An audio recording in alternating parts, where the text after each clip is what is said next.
محمد وآل محمد صلوات.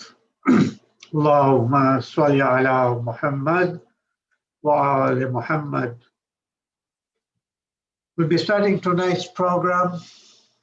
The program will start with Surah Yasin, followed by Dua Kumail, followed by Majalis by Al-Hajj Hussain by Walji, and we will end the program with Ziyarat Warisa.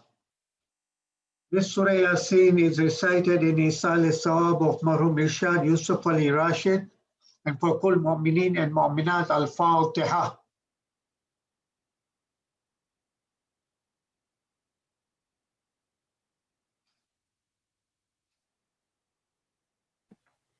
أعوذ بالله من الشيطان الرجيم. بسم الله الرحمن الرحيم. ياسين والقرآن الحكيم إنك لمن المرسلين على صراط مستقيم تنزيل العزيز الرحيم لتنذر قوما ما أنذر آباؤهم فهم غافلون لقد حق القول على أكثرهم فهم لا يؤمنون إنا جعلنا في أعناقهم أغلالا فهي إلى الأذقان فهم مقمهون وجعلنا من بين أيديهم سدا ومن خلفهم سدا فأغشيناهم فهم لا يبصرون وسواء عليهم أنذرتهم أم لم تنذرهم لا يؤمنون إنما تنذر من اتبع الذكر وخشي الرحمن بالغيب فبشره بمغفرة وأجر كريم إنا نحن نحيي الموتى ونكتب ما قدموا وآثارهم وكل شيء نحصيناه في إمام مبين واضرب لهم مثلا أصحاب القرية إذ جاء المرسلون إذ أرسلنا إليهم 2 فكذبوهما فعززنا بثالث فقالوا إنا إليكم مرسلون قالوا ما أنتم إلا بشر مثلنا وما أنزل الرحمن من شيء إن أنتم إلا تكذبون قالوا ربنا يعلم إنا إليكم لمرسلون وما علينا إلا البلاغ المبين قالوا إنا تطيرنا بكم لئن لم تنتهوا لنرجمنكم وليمسنكم منا عذاب أليم قالوا طائركم معكم أئن ذكرتم بل أنتم قوم مسرفون وجاء من أقصى المدينة رجل يسعى قال يا قوم اتبعوا المرسلين اتبعوا من لا يسألكم أجرا وهم مهتدون وما لي لا أعبد الذي فطرني وإليه ترجعون أتخذ من دونه آلهة إن يردني الرحمن بضر لا تغني عني شفاعتهم شيئا ولا ينقذون إني إذا لفي ضلال مبين إني آمنت بربكم فاسمعون قيل ادخل الجنة قال يا ليت قومي يعلمون بما غفر لي ربي وجعلني من المكرمين وما أنزلنا على قومه من بعده من جند من السماء وما كنا منزلين إن كانت إلا صيحة واحدة فإذا هم خامدون يا حسرة على العباد ما يأتيهم من رسول إلا كانوا به يستهزئون ألم يروا كم أهلكنا قبلهم من القرون أنهم إليهم لا يرجعون وإن كل لما جميع لدينا محضرون وآية لهم الأرض الميتة أحييناها وأخرجنا منها حبا فمنه يأكلون وجعلنا فيها جنات من نخيل وعناب وفجرنا فيها من العيون ليأكلوا من ثمره وما عملته أيديهم أفلا يشكرون سبحان الذي خلق الأزواج كلها مما تنبت الأرض ومن أنفسهم ومما لا يعلمون وآية لهم الليل نسلخ منه النهار فإذا هم مظلمون والشمس تجري لمستقر لها ذلك تقدير العزيز العليم والقمر قدرناه منازل حتى عاد كالأرجون القديم لا الشمس ينبغي لا تدرك القمر ولا الليل سابق النهار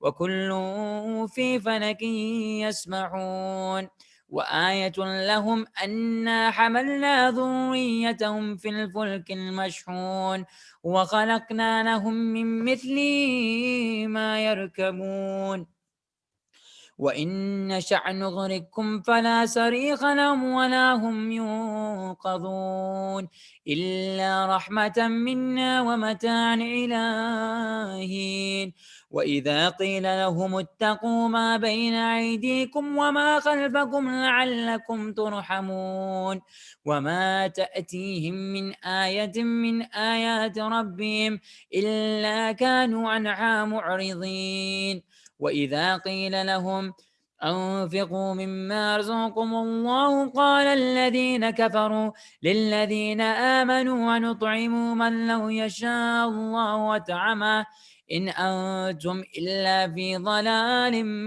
مبين ويقولون متى هذا الوعد إن كنتم صادقين ما ينظرون إلا صيحة واحدة تأخذهم وهم يخصمون فلا يستطيعون توصية ولا إلى أهلهم يرجعون ونفخ في الصور فإذا هم من الأجداث إلى ربهم ينسلون قالوا يا ويلنا من بعثنا من مرقدنا هذا ما وعد الرحمن وصدق المرسلون إن كانت إلا صيحة واحدة فإذا هم جميع لدينا محضرون فاليوم لا تظلم نفس شيئا ولا تجزون إلا ما كنتم تعملون إن أصحاب الجنة اليوم في شغل فاكهون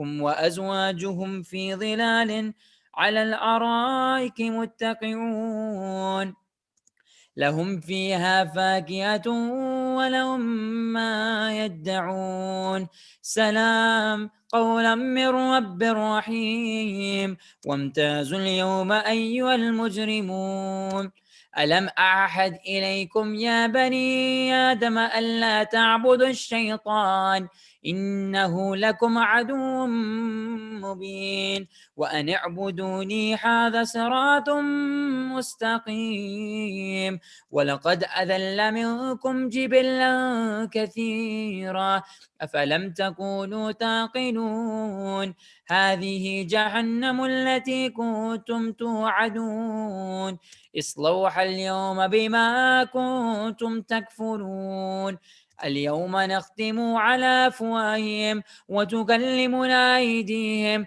وتشهد أرجلهم بما كانوا يكسبون ولو نشاء لطمسنا على أعينهم فاستبقوا الصراط فأنا يبصرون ولو نشاء لمسخناهم على مكانتهم فما استطاعوا مضيا ولا يرجعون ومن نعمره ننكسه في الخلق أفلا يعقلون وما علمناه الشعر وما ينبغي له إن هو إلا ذكر وقرآن مبين لينذر من كان حيا ويحق القول على الكافرين أولم يروا أنا خلقنا لهم مما عملت أيدينا أنعاما فهم لها مالكون وظللناها لهم فمنها ركوبهم ومنها يأكلون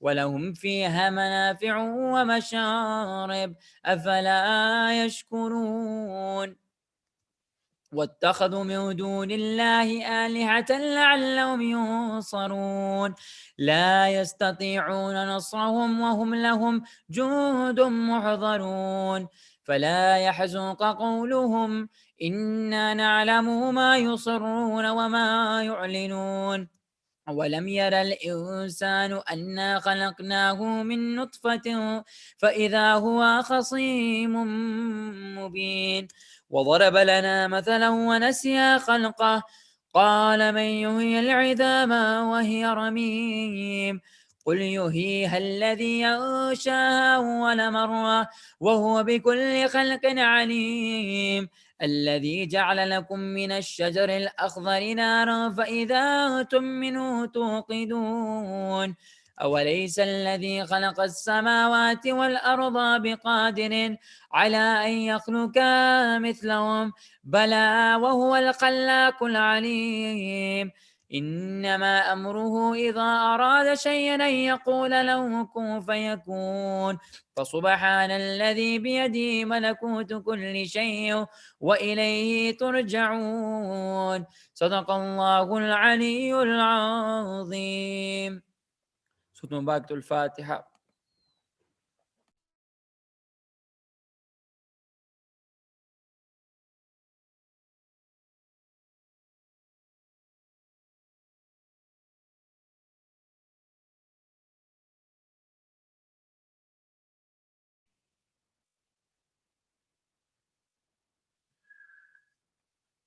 اللهم صل على محمد وآل محمد بسم الله الرحمن الرحيم اللهم إني أسألك برحمتك التي وسعت كل شيء وبقوتك التي قهرت بها كل شيء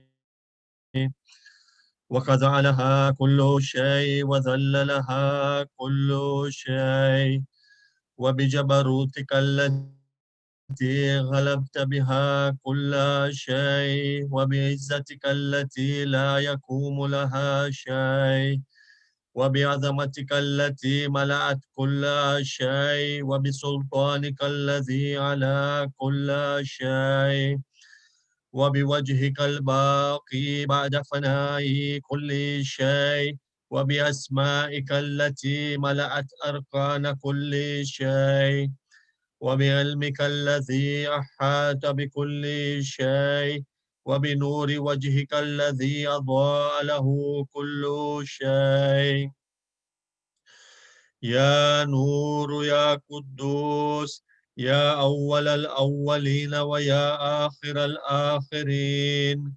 اللهم اغفر لي الذنوب التي تعتق الإسام. اللهم اغفر لي الذنوب التي تنزل النكام. اللهم اغفر لي الذنوب التي تغير النعم.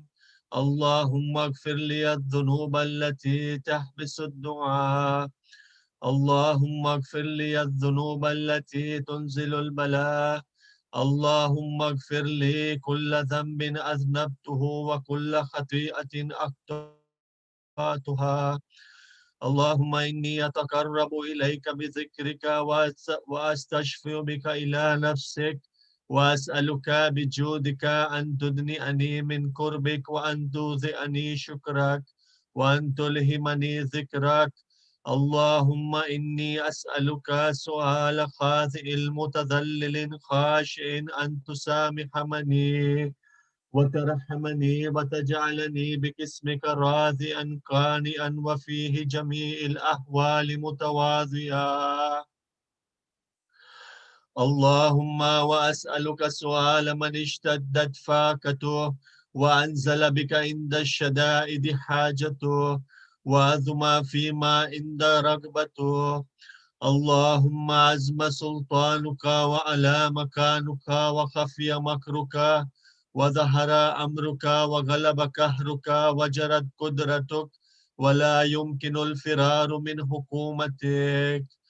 اللهم لا أجد لذنوبي غافرا ولا لكبائه ساترا ولا لشيء من عملي الكبيه بالحسن مبدلا غيرك لا إله إلا أنت.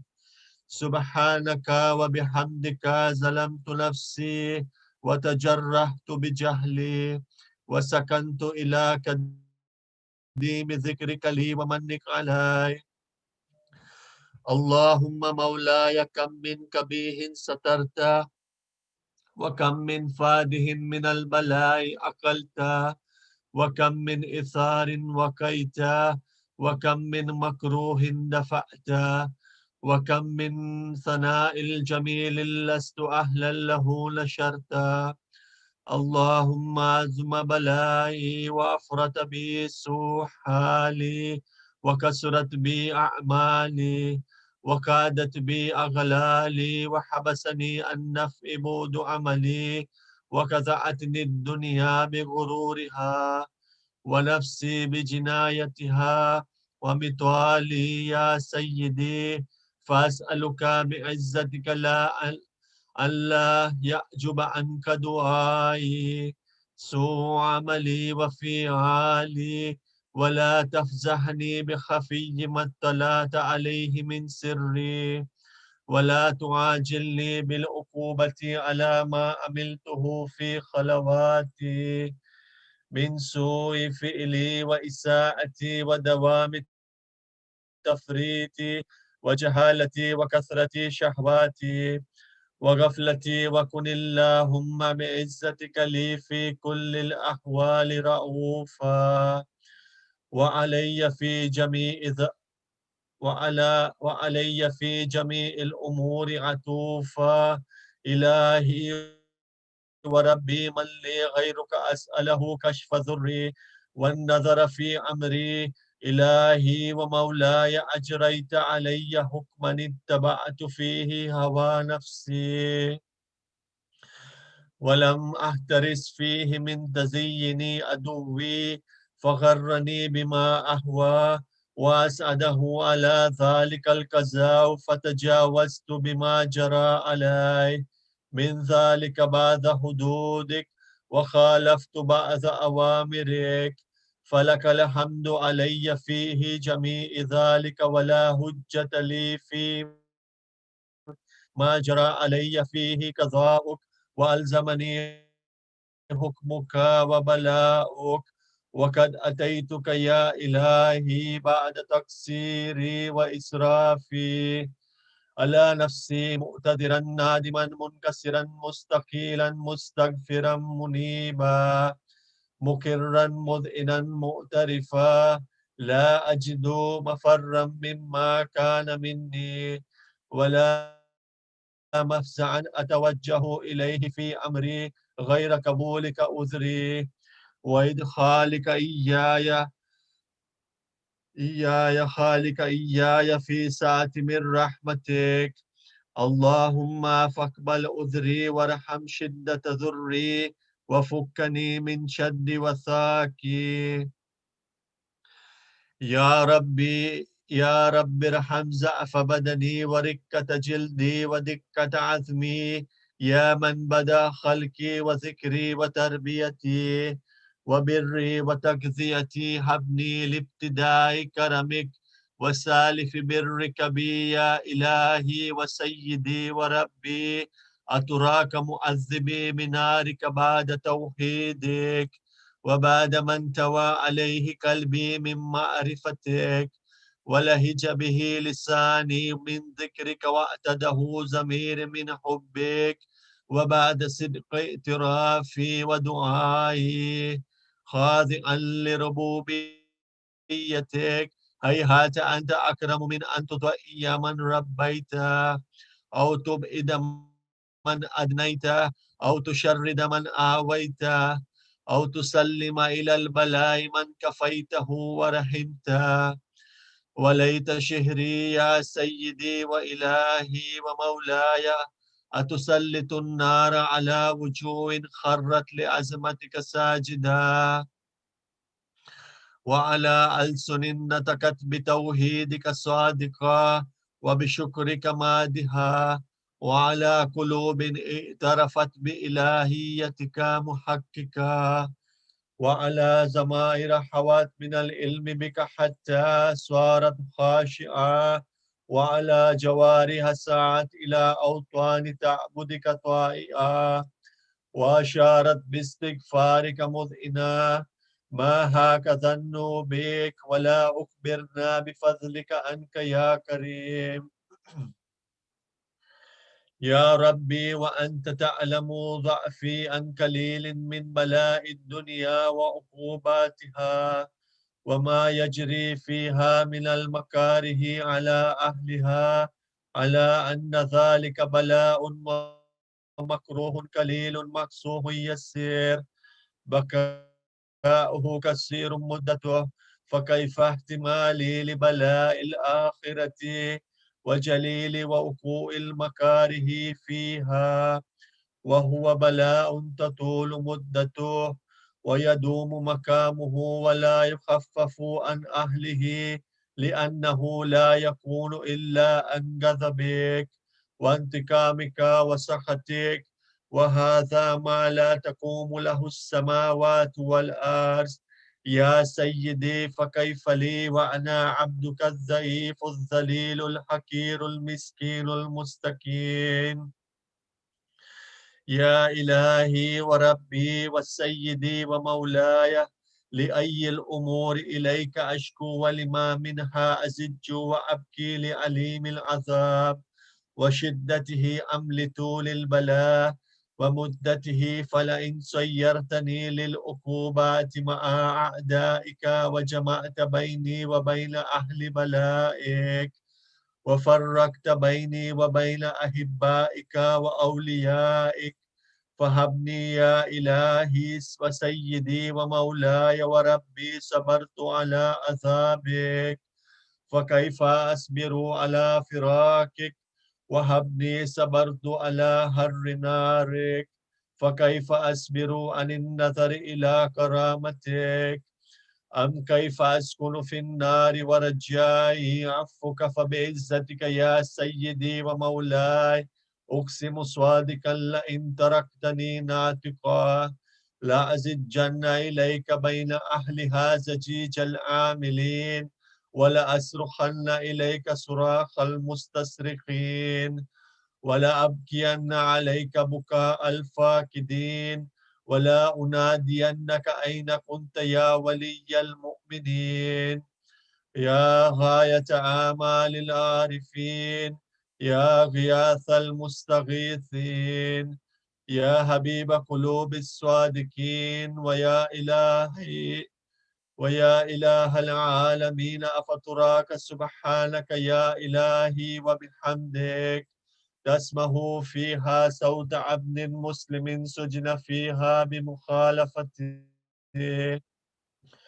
وذاق طعم عذابها بمعصيته وحبس بين أتباكها بحرمه وجريرته وهو يزج إليك زجيجا مؤمل لرحمتك ويناديك بلسان أهل توحيدك ويتوسل إليك بربوبيتك يا مولاي فكيف يبقى في العذاب وهو يرجو ما سلف من حلمك أم كيف تؤلمه النار وهو يأمل فضلك ورحمتك أم كيف يوركه لهيبها وأنت تسمع صوته وترى مكانه أم كيف يستمل عليه زفيرها وأنت تعلم ضعفه أم كيف يتقلقل بين أتباكها وأنت تعلم صدقه أم كيف تزجره زبانيتها وهو يناديك يا رب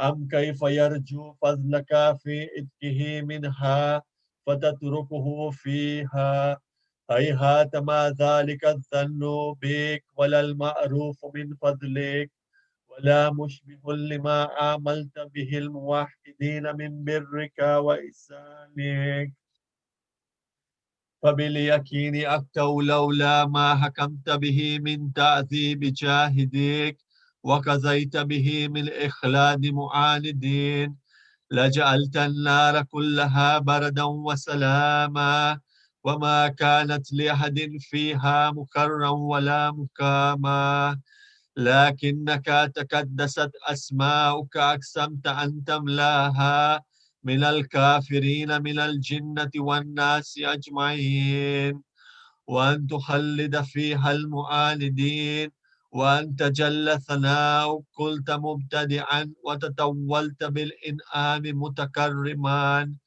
أفمن كان مؤمنا كمن كان فاسقا لا يستوون إلهي وسيدي فأسألك بالقدرة التي قدرتها وبالقضية التي حتمتها وأكمتها وغلبت من عليه أجريتها أن تاب لي في هذه الليلة وفي هذه الساعة كل جرم أجرمته وكل ذنب أذنبته وكل قبيح أسررته وكل جهل أملته كتمته أو أحلنته أخفيته أو أظهرته وكل سيئة أمرت بإثباتها الكرام الكاتبين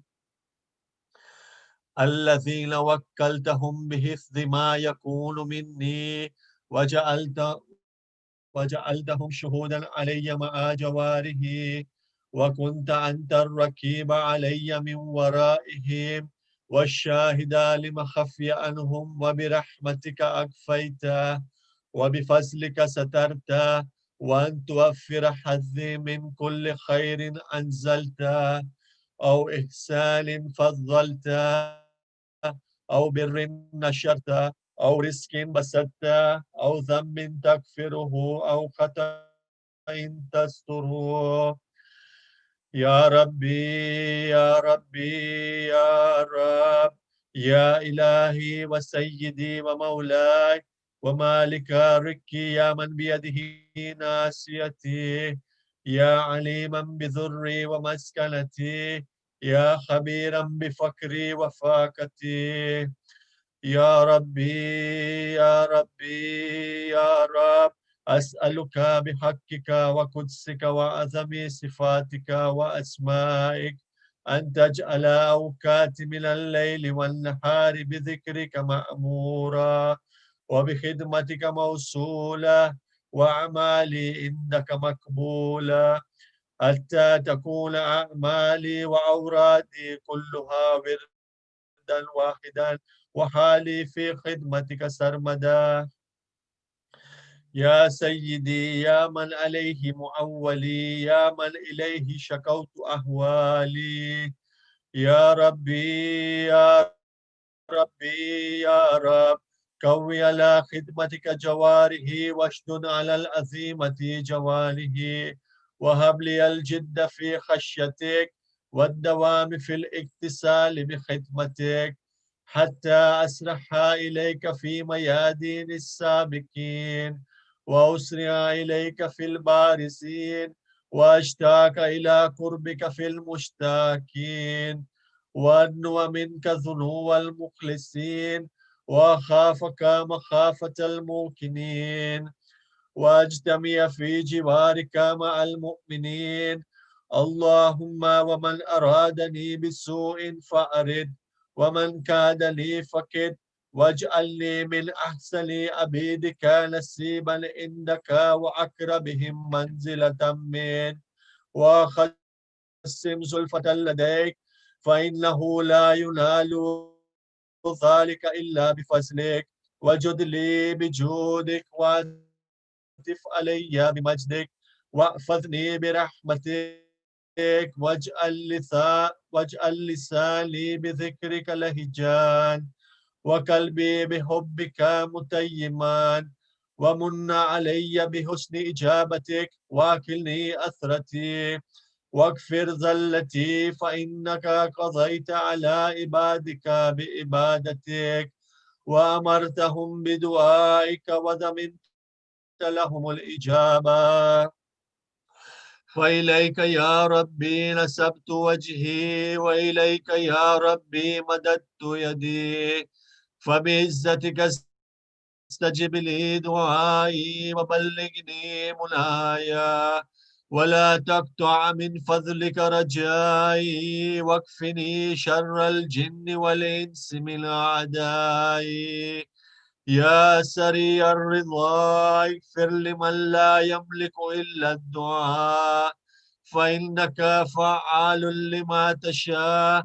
يا من اسمه دواء وذكره شفاء وطاعته غنى ارحم من رأس ماله الرجاء وسلاحه البكاء يا سابق النعم يا دافع النكام يا نور المستوحشين في الظلام يا عالما لا يعلم صل على محمد وآل محمد وافعل بما أنت أهله وصلى الله على رسوله والأئمة الميامين من آله وسلم تسليما كثيرا اللهم صل على محمد وآل محمد.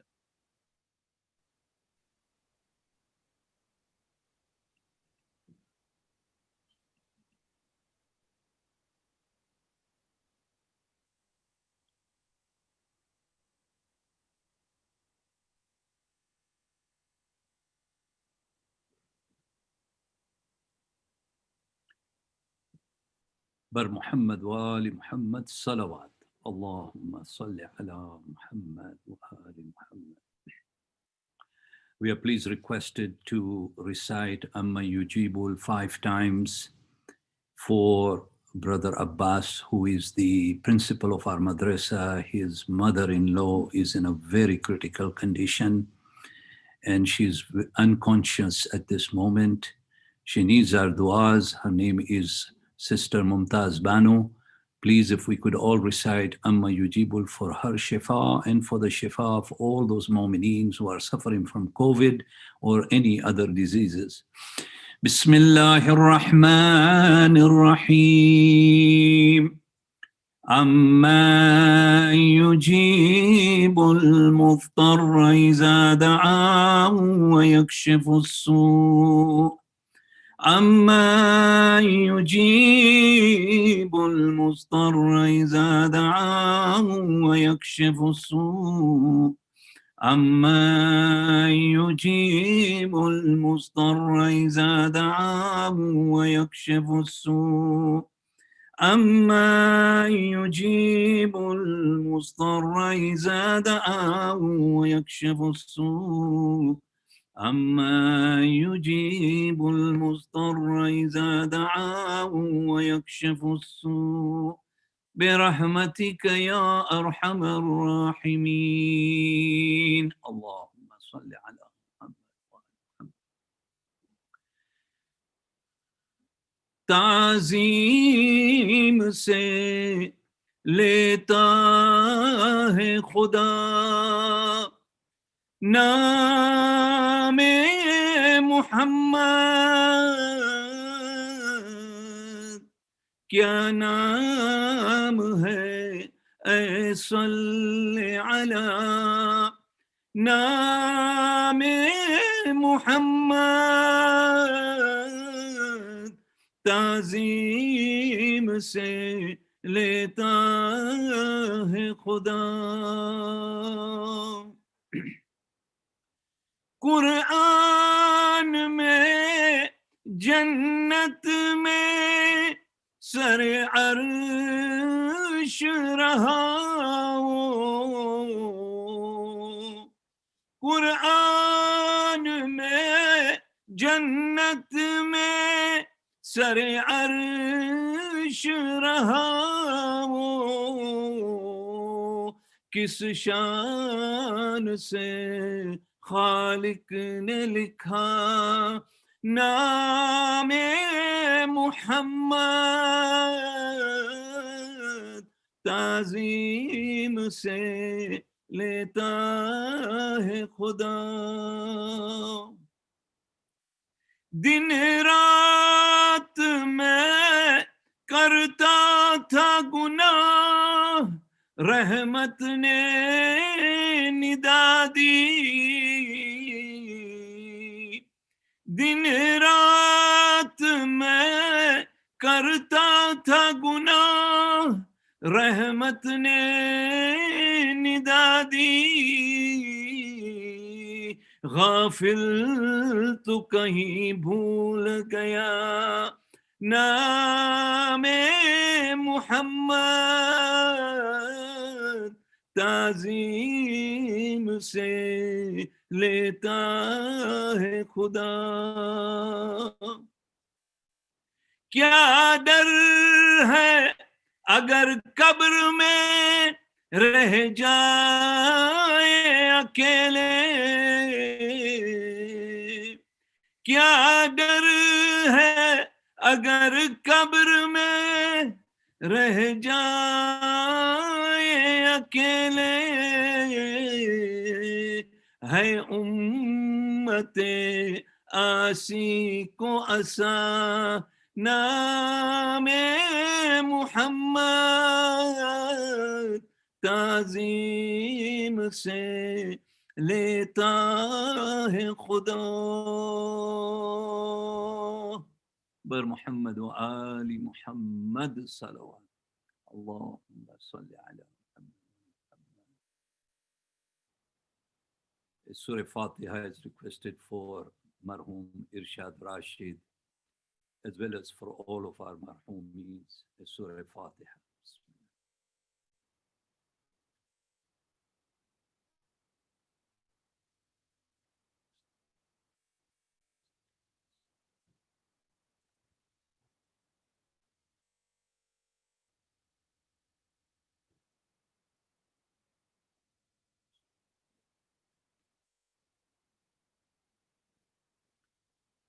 أعوذ بالله من الشيطان اللعين الرجيم بسم الله الرحمن الرحيم بسم الله وبالله وصلى الله على محمد وآله وأفوض أمري إلى الله إن الله بصير بالعباد الحمد لله الذي هدانا لهذا وما كنا لنهتدي لولا أن هدانا الله لقد جاءت رسل ربنا بالحق والصلاة والسلام على أشرف الأنبياء والمرسلين أبي القاسم محمد اللهم صل على محمد وآل محمد روحي وجسمي وأرواح العالمين لك الفداء يا ابن رسول الله ثم السلام عليكم يا أهل العزاء الحسين جميعا ورحمة الله وبركاته. بسم الله الرحمن الرحيم إنك على خلق عظيم صدق الله العلي العظيم. صلوات اللهم صل على محمد. This majalis tonight is for the Isale Sawab of Brother Irshad Hussein Yusuf Ali Rashid. We pray to Allah subhanahu wa ta'ala that may Allah give him a place in Jannah. Now, the typical thinking of ours is that when we say that may Allah give him a place in Jannah, we are thinking that to be the final destination, the Jannah as we know, heaven. But typically it does not mean that, because we know that there is a day of mahshar, that there is a day of Qiyamah, there is a day of judgment, and then from there we will inshallah end up in Jannah. But the Jannah that we talk about when we say कि खुदा हमने जन्नत नसीब करे, कि Allah इसको जन्नत नसीब करे, actually means barzakh. Barzakh is our first point of entry, basically, until we will actually reach the final place of Jannah. So barzakh is when we say Khuda ine Jannat Naseeb kare, that may Allah give him heaven, it actually means that may Allah beautify his position in barzakh, which is very important. Because think of it, we are going to live a very small life here, 60, 70, 75, 80, whatever we will. But that Jannah, or even until the world comes to an end and the appearance of our 12th Imam will happen, there is a huge difference in how long that time will be of ours that we will be in barzakh. That is where we are told that that is what we should pray for to Allah subhanahu wa ta'ala, that Ya Allah, when we die, make the place of barzakh as the most beautiful place we've ever been to. The ayah that I recited, Bismillahir Rahmanir Rahim, Innaka ala khuluqin azim. Indeed, the Holy Prophet has the best of conduct. You see, we had Eid al-Zahra, and one of the reasons for Eid al-Zahra is also that it is considered to be the birthday of our Holy Prophet. There are several dates of our Holy Prophet's birth. One is the 9th of Rabiul Awwal. One is today, the 12th of Rabiul Awwal. And the date that we celebrate generally is the 17th of Rabiul Awwal. While most of the scholars are of the opinion that the birth of the Holy Prophet was on the 17th, along with the birth of Imam Ja'far al-Sadiq alayhi salam. Allahumma salli ala. However, there are hadiths that talk about the 9th of Rabiul Awwal, 12th of Rabiul Awwal, and 17th of Rabiul Awwal. And for that reason, Imam Khomeini had declared in Iran that we should celebrate the birth of the Holy Prophet from the 9th through the 17th, which would be an entire week, so that all the dates of the Holy Prophet would be all celebrated in that stretch of 1 week. The Holy Prophet was born in the year known as the Year of Elephants, Amul Fil. In those days, the Arabs did not have a calendars like we did. They used to take an event in a year, and then they would name that year after that event. Just as we hear today that there could be a year of the dragon, the Chinese calendar. In Arabia, in those days, prior to the Islamic calendar, which started when the Holy Prophet migrated from Mecca to Medina, that event came to be known as the calendar of Hijrah. The Arabs used to have the month named after a certain big event. So it is important that the Holy Prophet is being told that he is the best example for our characteristics.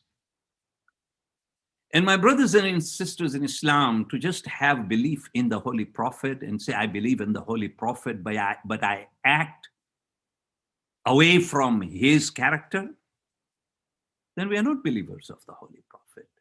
Our characteristics, our conduct daily, whether I'm at home, whether I'm at the mosque, whether I'm at work, my conduct should be the best there is. And let me talk about that tonight, because it is important for us to understand. We believe in leadership, of course, even in our community, we have a leader. But the role of that leader, just like one of the scholars in the last few majalises said very well, is to understand that my role is to be a servant to the people I am serving. That's very important.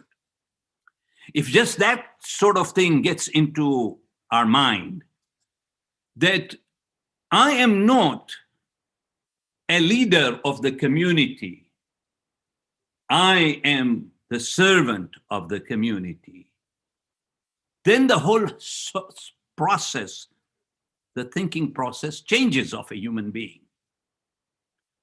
When I'm at work, I am a manager. I manage the different positions that are around. But if I start to feel in my heart that actually I am a leader, and yes, you are a leader, but you are there to lead the people, is very important. So when the Holy Prophet went for Mi'raj, Allah said to him, "O Ahmad." In the heavens, he is known as Ahmad. And on the earth, he is known as Muhammad. Allah said, "O Ahmad, why do you think I chose you as the best above all my prophets and as a master of all my prophets?" The Prophet said, "Allahu alam. Oh Allah, you know the best." Allah subhanahu wa ta'ala says to him that one of the reasons that you have been chosen is because you are the best in akhlaq. Your character is best. You have the best etiquettes. You have the best of conduct. In a meeting some years ago, Ayatollah Amini had said that I was there and I was going to give a sermon to the people who had come to Tehran, and all of these people were really converts and reverts. But he thought to himself that if I am going to give a lecture to these converts, I should give it in a very thorough way. So he went quite deep into Islam to be able to present his presentation to these converts. But when Ayatollah Amini was there, and before he could even start his lecture, one of the converts said that, I have a question for you. Agha, I have a question for you. And he said, about what? And Ayatul Amini was going to talk about the converts. So Ayatul Amini asked him, because he wanted to give that lecture to these converts and reverts. So he asked this man who was going to ask him a question. He said, tell me, how did you become a Muslim? What really gave you that interest of changing your faith? Now, this person, poor person, had no in-depth knowledge of Quran or anything. He had converted, like many beautiful people around the world convert. And he said that I converted because of my neighbor. And Ayatul Amini was moved back when he heard that. He thought to himself that here I have come up with a very deep lecture, and the simple question I'm asking him, and all he is telling me that I converted because of my neighbor. So Ayatul Amini asked him, he said, why? Why? What did your neighbor do? He said, because my neighbor said that he always used to send me something to my house, always. And when I asked him, because he was a Muslim neighbor that was sending him all these gifts and everything, nice things. So he said, I asked him, I said, why are you giving me all these gifts? And the neighbor said, because in a religion of Islam, as a Muslim, and my prophet had said, always be nice with your neighbors. That was the reason for which I became a Muslim. So Ayatul Amini said, I asked every person now, how did they convert to Islam? And he said, these answers that all of them gave me made me realize that nobody had an in-depth understanding of Islam or even Quran. That day, he said, the answers made me realize that no one had good understanding of Islam and Quran, that everyone had converted because of a good conduct of a Muslim. I mean, he said, I then read the ayah of the Quran, "O my messenger, had you been a person with a hard heart and a tongue that was hard, you would never been able to do your preaching to the people."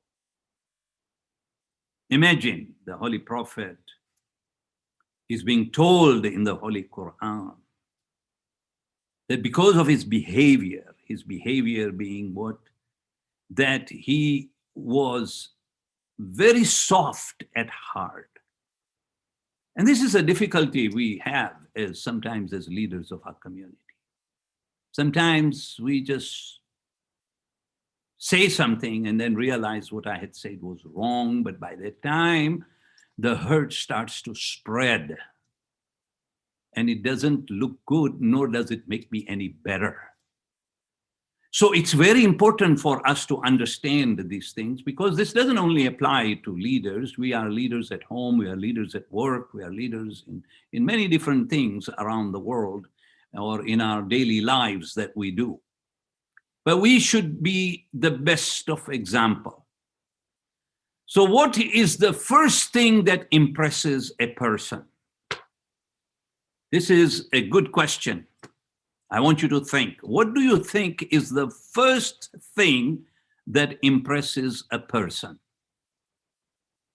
And it is the cheapest thing to have and the easiest thing to have. It is a smile, the Holy Prophet said. It is the best thing. This brother Ishad, who passed away, was a very good friend of mine. And it's very hard, really, to come across individuals like him, that it didn't matter in which position he was. He was a pharmacist by profession. But if you went to his pharmacy, or you went to his house, or he was the president of the Kitchener Jamaat, no matter where he was, one thing was certain, that if you see him, he will smile, and he will make you smile in return as well. Because he would throw such things at you verbally that would make you laugh. That's how he was. And absolutely a gem to have that kind of character. Even when I had dealings with him in all these different positions that he was, I never ever felt in my life that he was someone who was very proud of what he was. He was absolutely a very simple person. Very simple person.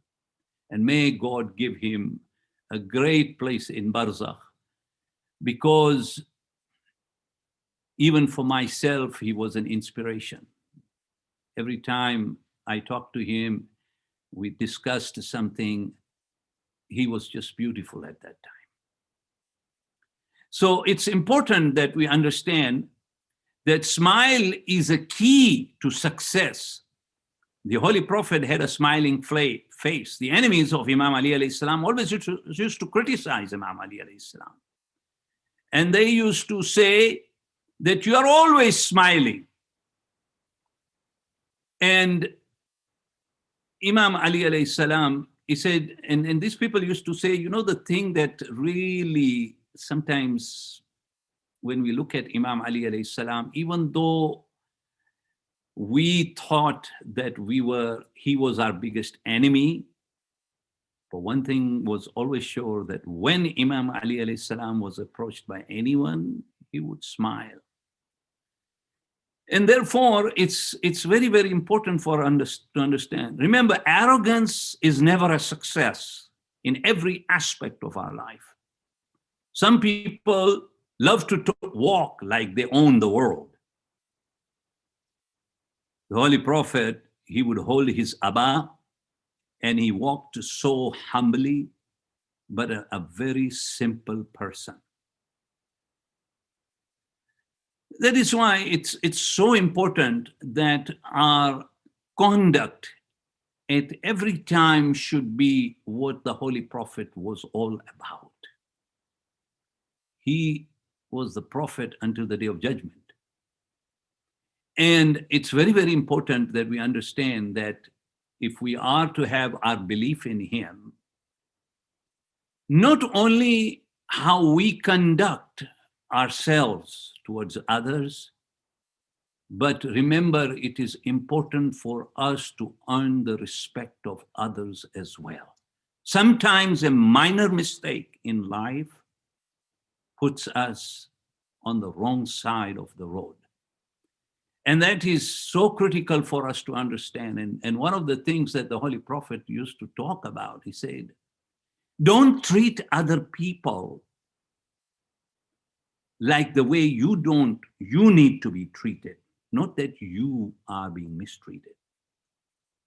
When I write something, when I do something, when I prepare something, I should look at what I have and try and understand that if I am going to be the one to tell my family or my community or whomever anything that I'm going to present, then it better be in a form that I would appreciate if somebody would talk to me about it, or of my behavior or whatever you want to present.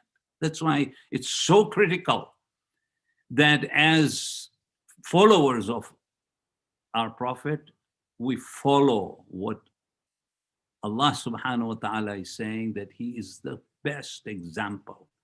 He has the best of conduct. In Karbala, look at the companions of Imam Hussein alayhi salam. Look at the way they were connected with each other. And for Imam Hussein alayhi salam to say that I had the best companions, even if you look at the Holy Prophet, Imam Ali alayhi salam, yes, they all had companions. But remember, the time of Abu Abdullah al-Hussein was a difficult time.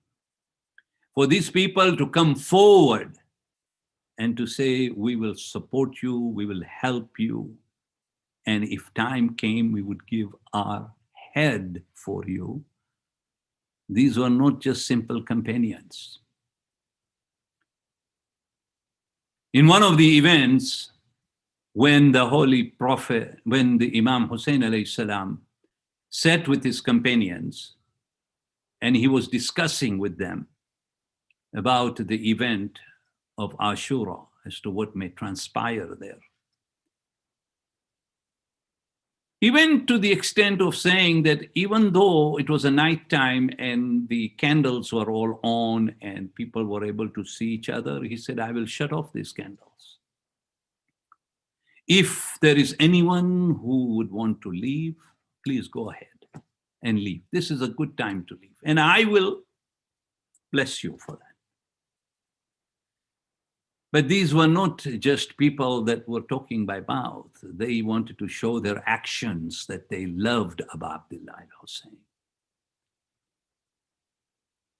And it is said that a little child, a young man actually, a 14-year-old boy, Janab Qasim, comes near Abu Abdullah al-Hussein.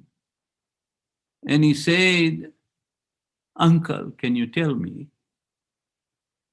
is my name written in the list that you have for the day of Ashura? Is my name list written there? This is a 14-year-old young man who comes and asks. Imam Hussein looks at Janab Qasim and he said, Oh Qasim, tell me, what is death to you? And he says, it is sweeter than honey. Just imagine a 14-year-old boy replying back to Abu Abdullah Hussein.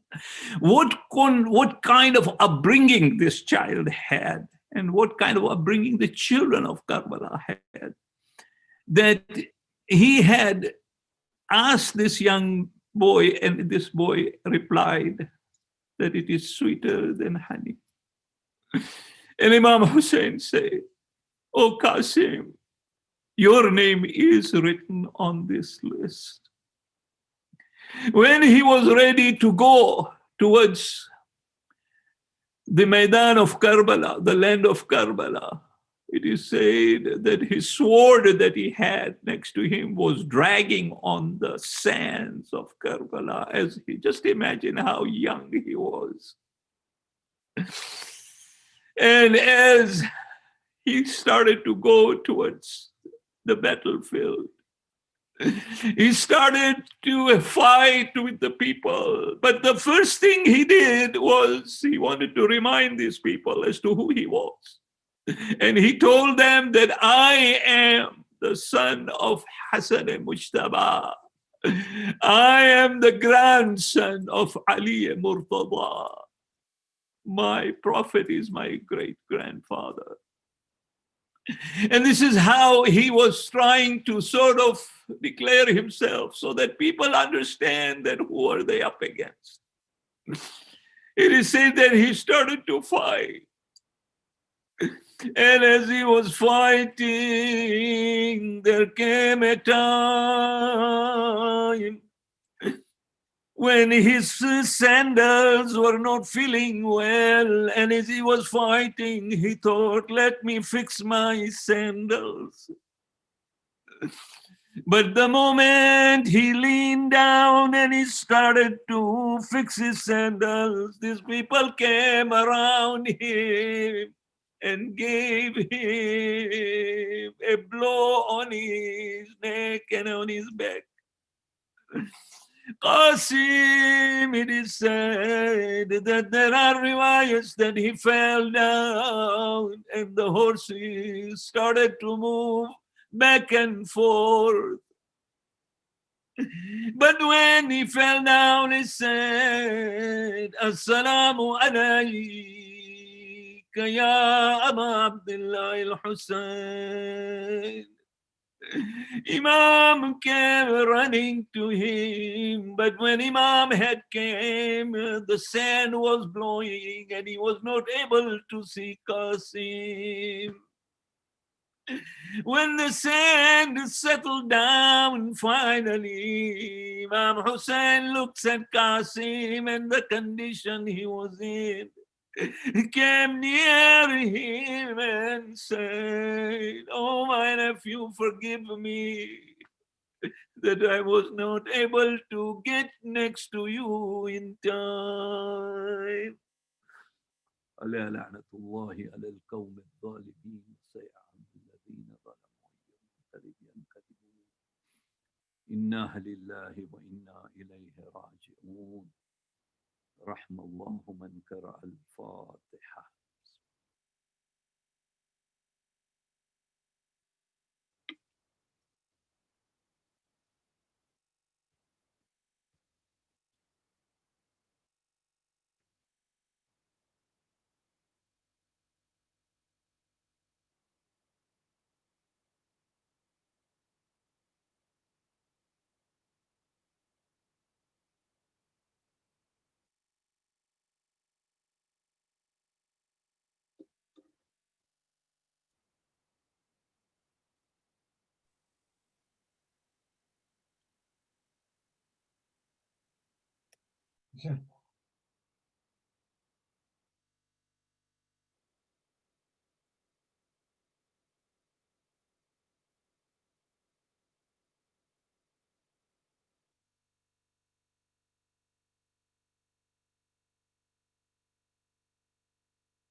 اللهم صل على محمد وآل محمد. السلام عليك يا رسول الله، السلام عليك يا أمير المؤمنين، السلام عليك يا فاطمة الزهراء، السلام عليك يا سلام التباع، السلام على الحسين وعلى علي بن الحسين وعلى أصحاب الحسين جميعا ورحمة الله.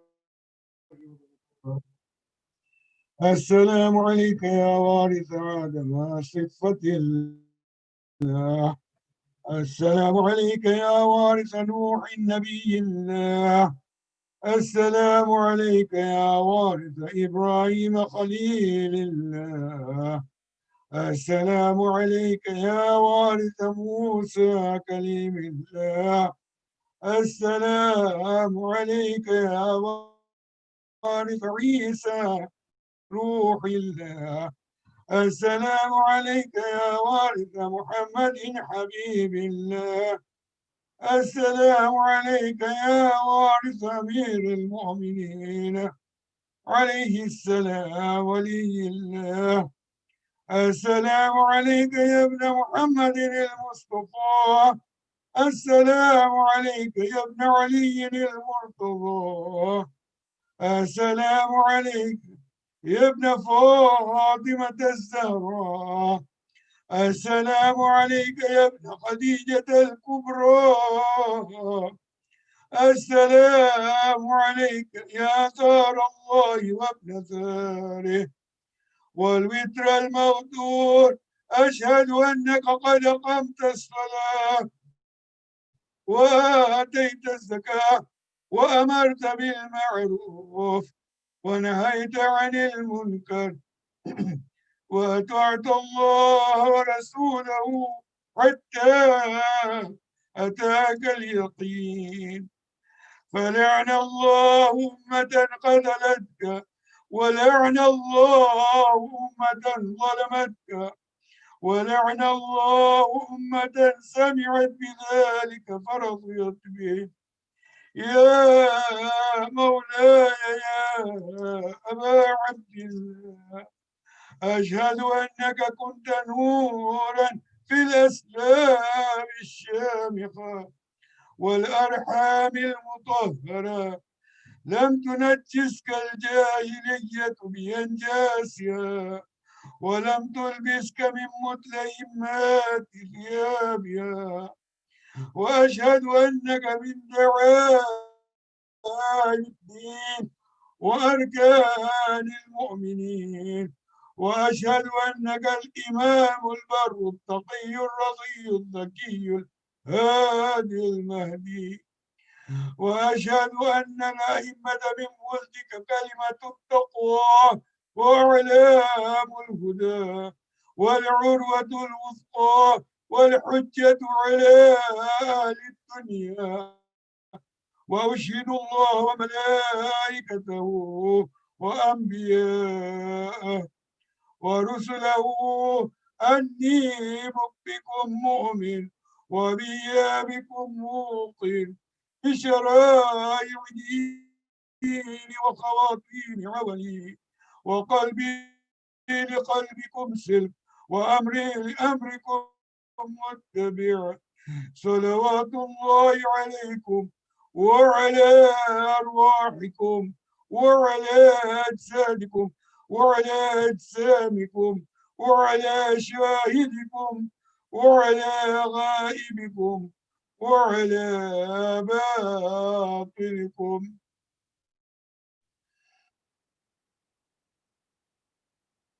السلام عليك يا ابن رسول الله، السلام عليك يا ابن نبي الله، السلام عليك يا ابن أمير المؤمنين، السلام عليك يا ابن الحسين الشهيد، السلام عليك أيها الشهيد، السلام عليك أيها المظلوم وابن المظلوم. لعن الله أمة قتلتك، ولعن الله أمة ظلمتك، ولعن الله أمة سمعت بذلك فرضيت به. السلام عليكم يا أولياء الله وأحباءه، السلام عليكم يا أسقياء الله وأوداءه، السلام عليكم يا أنصار دين الله، السلام عليكم يا أنصار رسول الله، السلام عليكم يا أنصار أمير المؤمنين، السلام عليكم يا أنصار فاطمة سيدة نساء العالمين، السلام عليكم يا أنصار أبي محمد الحسن بن علي الولي الزكي الناصح، السلام عليكم يا أنصار أبي عبد الله، بأبي أنتم وأمي طبتم وطابت الأرض التي فيها دفنتم وفزتم فوزا عظيما، ويا ليتني كنت معكم فأفوز معكم. السلام عليك يا أبا الفضل العباس ابن أمير المؤمنين، السلام عليك يا ابن سيد الوصيين، السلام عليك يا ابن أول القوم إسلاما وأقومهم إيمانا وأقومهم بدين الله وأحوطهم على الإسلام. أشهد لقد نصحت لله ولرسوله ولأخيك فنعم الأخ المواسي. فلعن الله أمة قتلت، ولعن الله أمة ظلمتك، ولعن الله أمة استحلت منك المحارم وانتكحت حرمة الإسلام.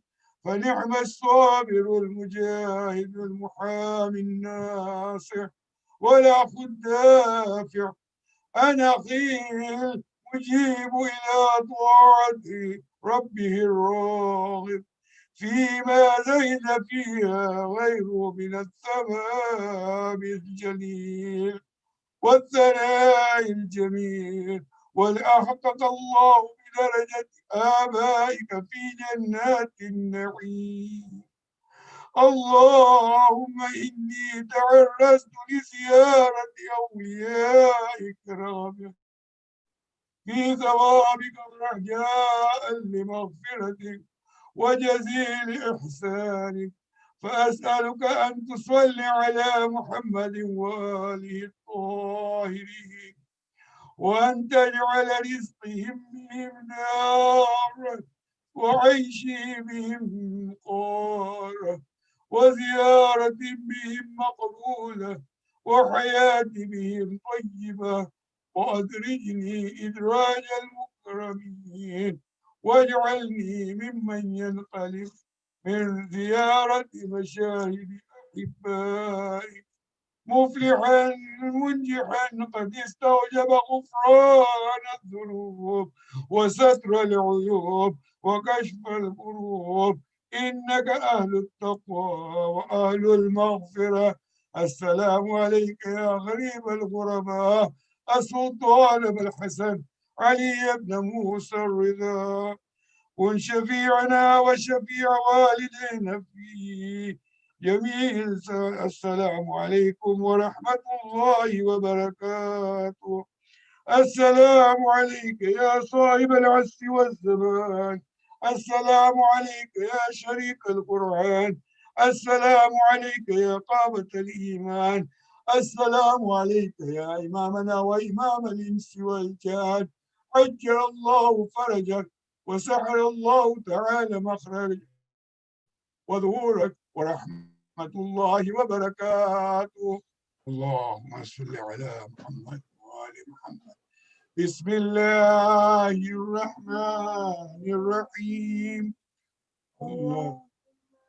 قل لوليك الحجة ابن الحسن صلواتك عليه وعلى آبائه في هذه الساعة وفي كل الساعة، وليا وحافظا وقائدا وناصرا ودليلا وعينا، حتى تسكنه زكاته وتمتعه فيها طويلا برحمتك يا أرحم الراحمين.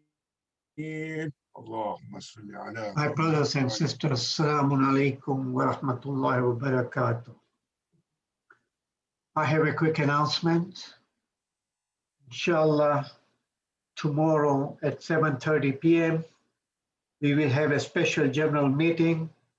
The purpose of the meeting is to review the proposal that will be presented by our executive committee for a resident alim in collaboration with the Imam Hussein Center.